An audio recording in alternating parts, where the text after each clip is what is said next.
You can start, darling. Can you share screen? Yeah, sure.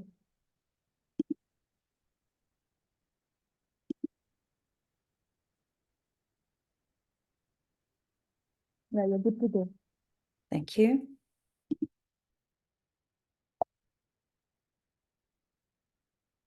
Hello, everyone. Welcome to this 30-minute talk by me. My name is Darlene Koskinen, and I am from Finland.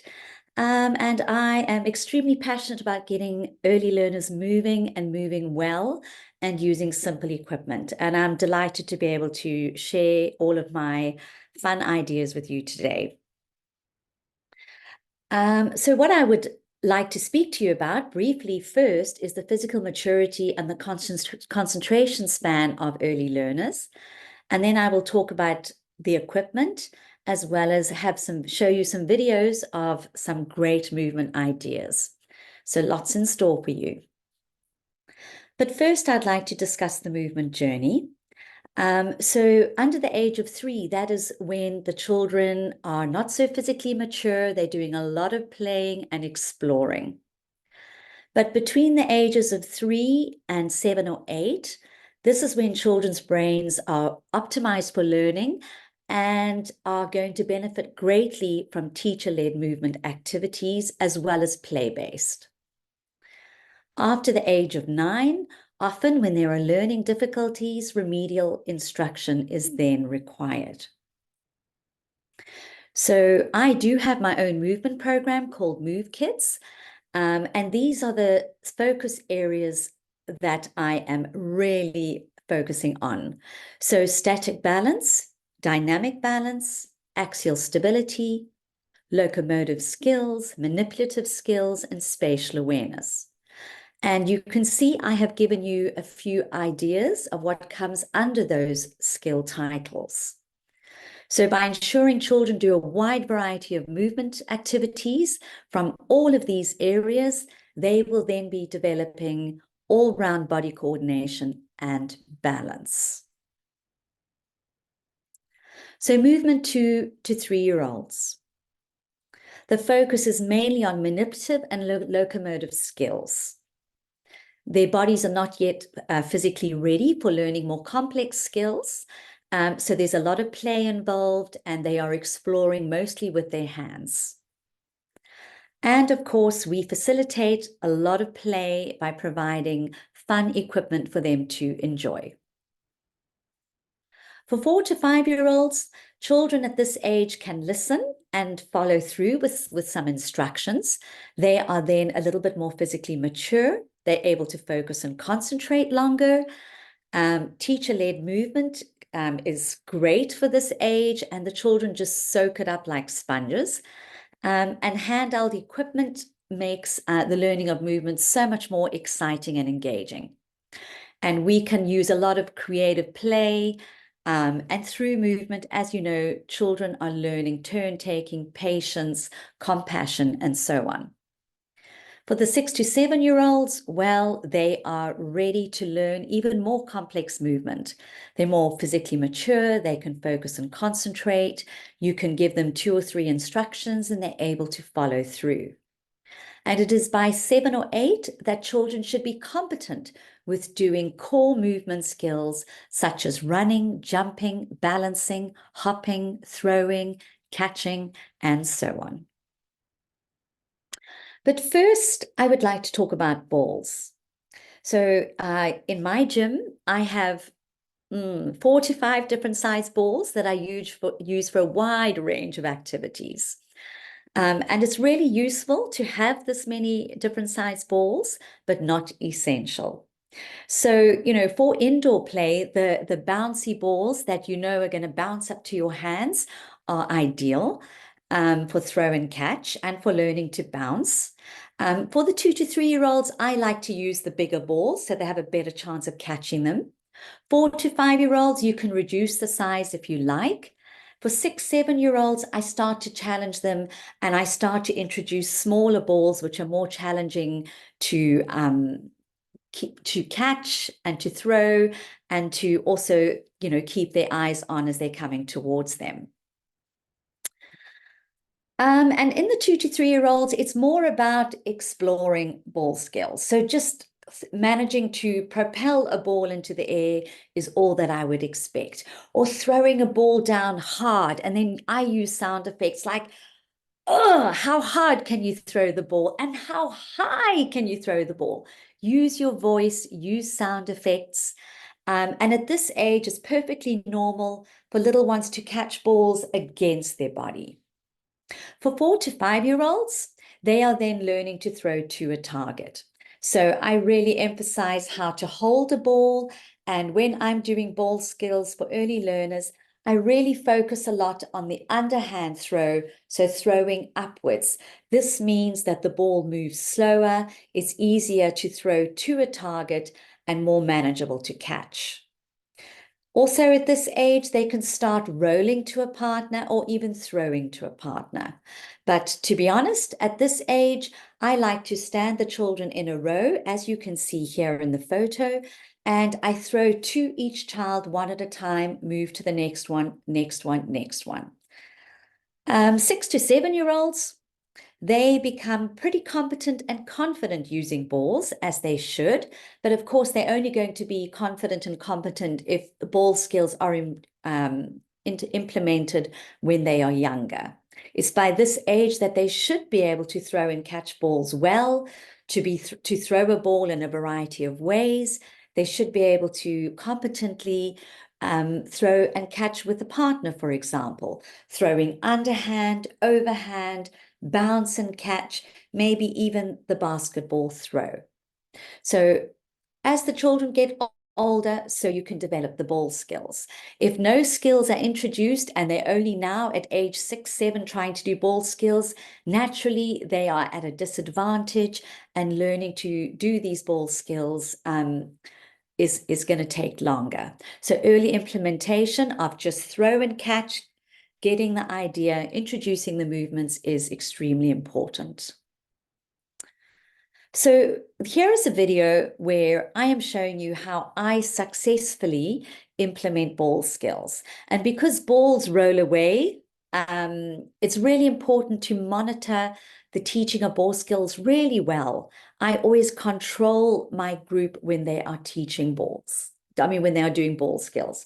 You will hear me here, and I will also sort of say a few words here and then as well. And 1, 2. So numeracy here as they are bouncing. Very good. I also try to have the children sit on their knees with their knees apart, so they have a space for the ball to land, and they have better control of the upper body. 4. Throwing a ball straight up and in the face is a challenging skill to learn and a very important one. 1,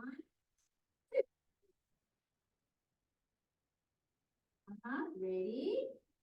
1, 2.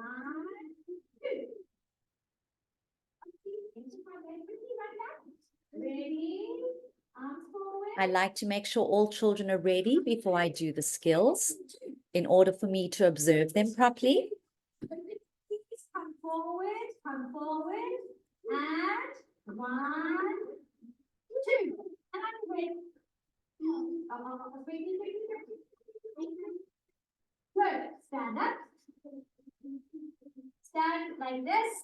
So once they can throw and catch kneeling, then I make them stand up, and then they can do bouncing and throwing and catching standing.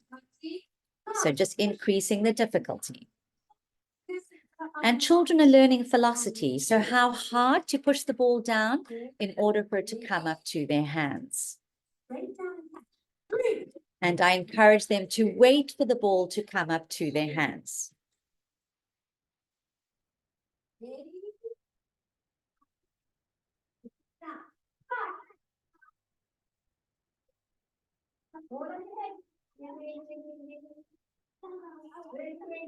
I like to do this when I'm giving new instructions or just to get their attention. So manual dexterity, directional movement happening here.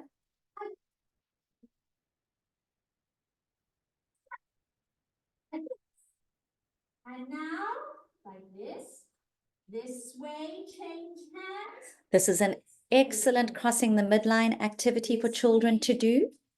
You can use a beanbag with younger children, but here they are crossing the midline as they change hands with the ball and swing it around the leg.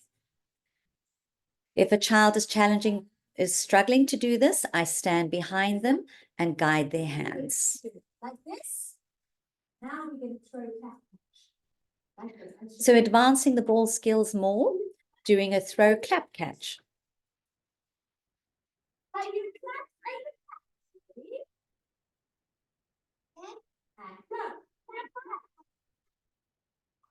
So this is quite challenging. The children have to throw the ball high enough to be able to fit in a clap.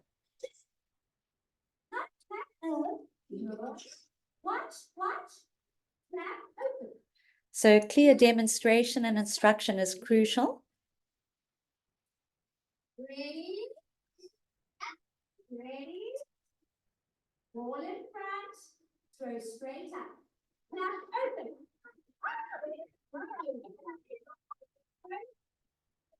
So directional movement, timing, hand-eye coordination, spatial awareness, all coming into play in this activity.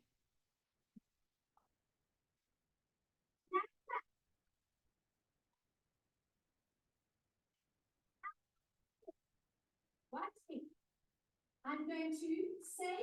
So this is an activity that is more suitable for older children. You will see that these younger ones who are 5, 6 are struggling with this because their arms are still growing and they cannot get that arm under their leg enough to propel the ball in an upward direction. So they have to have good balance, directional movement, and it's not such an easy activity for them to do. Look, you have to bend over and throw it like this. Try again. It's really difficult. All right, so now we'll move on. You're all able to see that video properly. Now I'm going to talk to you about beanbags and frogs. So of course the younger children always love the frogs, but they're not essential. Beanbags are great, but there's a few things to consider when you purchase them, if you will do so. All right, so it's very important that they are not too full because they need to be sort of pliable and easy to balance on the body and on the head especially. You can buy washable bean bags these days, but that means they are very slippery. Often the fabric is very slippery and the children put it on their heads and it slips straight off. So that's not improving their confidence levels. I like to get canvas bean bags or cotton covered bean bags, and the size 10 to 15 centimeters is a very good size to have. The frogs are great for the little ones, so your 2 to 3, 4-year-olds. They're fun to throw, to jump over, to run in and out of, to throw and aim into a target, for example. They can balance on the shoulder. They can bend over and put it on their back. So there's a lot of fun activities to do with bean bags and frogs as well. And bean bags can be used for all ages in the early years. So for 2 to 3-year-olds, they are really great for just developing manual dexterity. So just moving that beanbag in their hands. I will show some examples just now in a video. For aiming and throwing, they don't roll away like a ball. So sort of aiming it to a target. And as you can see in the photo here, hoops are being rolled past the children. And as it comes past them, they have to throw that beanbag through the hoop, which is an excellent timing and spatial awareness activity. For 4 to 5-year-olds, they can successfully do aiming activities with bean bags, as well as throwing and catching it and partner activities. 6, 7-year-olds, I advance the activities even more because they're becoming really good at catching and throwing a small object. And there's a variety of games and challenges that are in my program that are for the older children. But now I will show you a video of some activities that you can try with your children if you have bean bags. I will be speaking you through this video. So here you can see, this is for young children. So just being able to flip a bean bag over from one side to the other. And here, holding the corner, spinning it around. So strengthening the pincer grip and the upper arm strength, and just trying to rotate. Simple throw and catch. They can throw from 2 hands or 1 and catch with 2 hands or 1. So upward direction, which sometimes goes wrong. And here's different ways to put a beanbag into a bucket or a basket. So that was balancing it on the head. Now balancing on the back, turning around, and whoops, in it goes. And this one is putting the toes into the air and then limping along and trying to, oopsie daisy, put it into the bucket. So here's some aiming activities. I have all the children standing on a placemat, and then they have to throw and aim. So this is for a little bit older children. Getting the yellow onto the yellow. I call this activity beanbag copycat.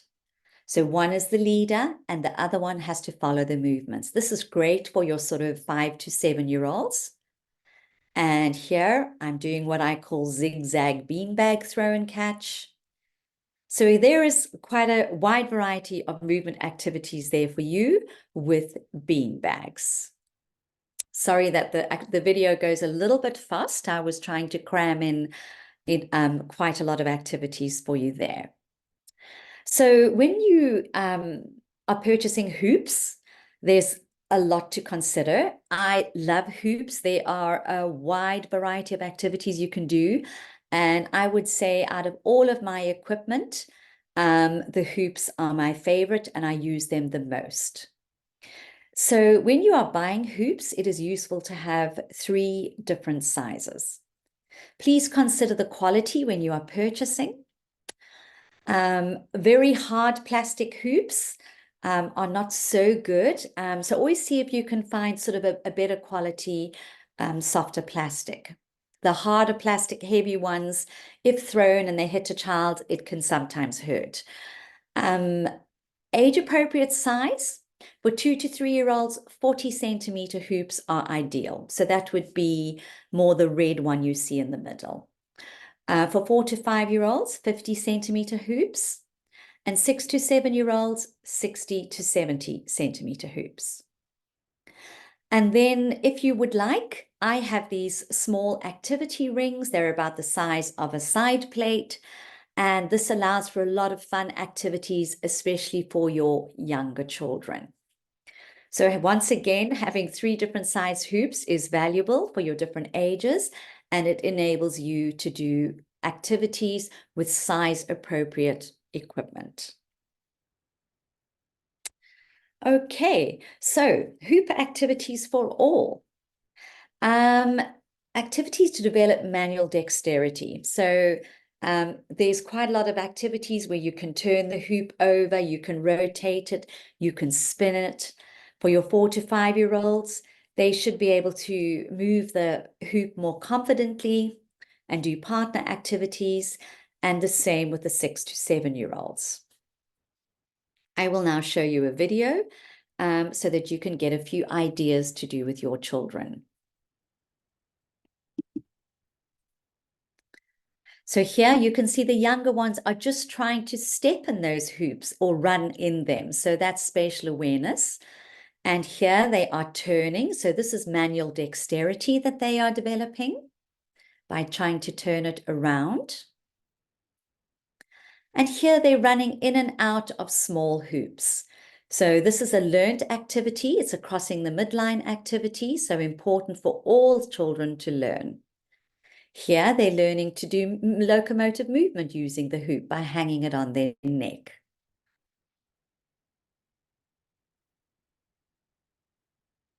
And here the children are dropping the hoop down over their body. And for older children, I challenge them for the hoop not to touch their body as it drops down. And now we are spinning the hoop. And these are the 50 centimeter hoops I'm using here. And here, just learning to jump from open to close and observing what they need to do. And here they are tiptoeing through the hoops. So very good spatial awareness. Just trying to find the gaps. Throwing underhand into hoops.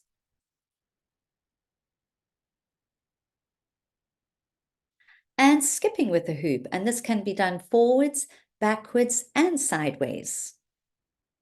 Throwing and catching a hoop. A little bit scary for them in the beginning, but good to learn.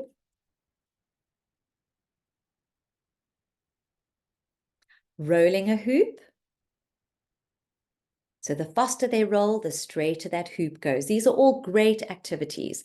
And here the children are learning physical prepositions. So to the side, in the middle, jumping back, and so on.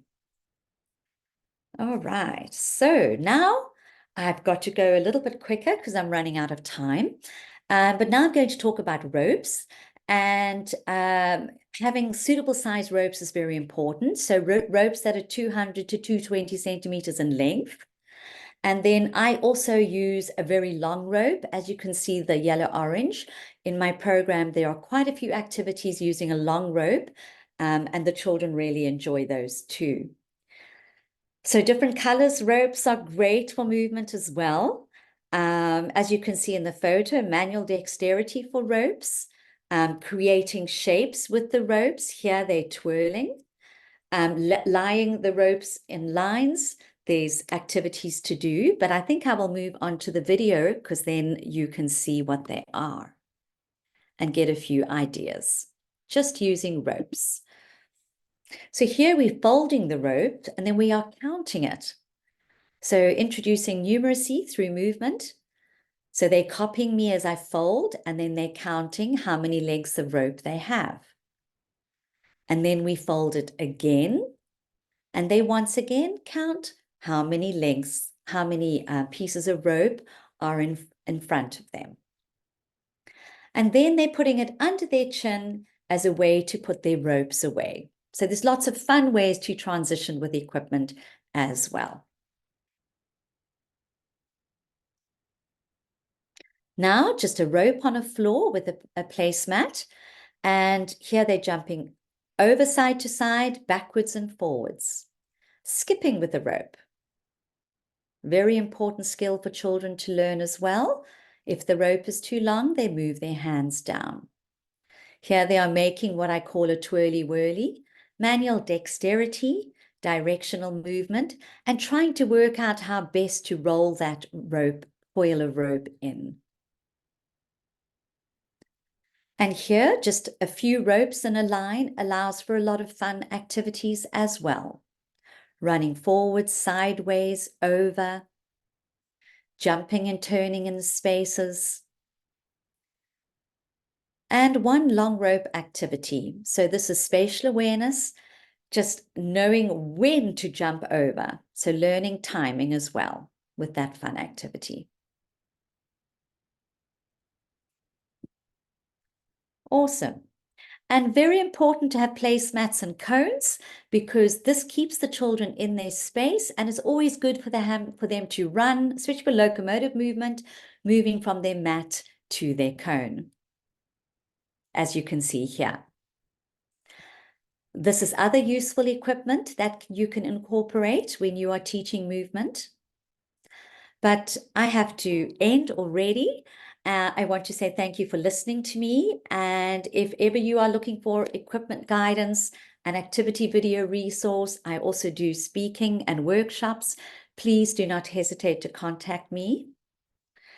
And I would be very happy to help you. I work here in Finland with children with movement. And my movement program provides ready-to-use lesson plans as well as 200 fun activities using the very equipment that I have just spoken to you about. So I would like to thank you for listening, and hopefully I can speak to you again in the near future. Bye-bye.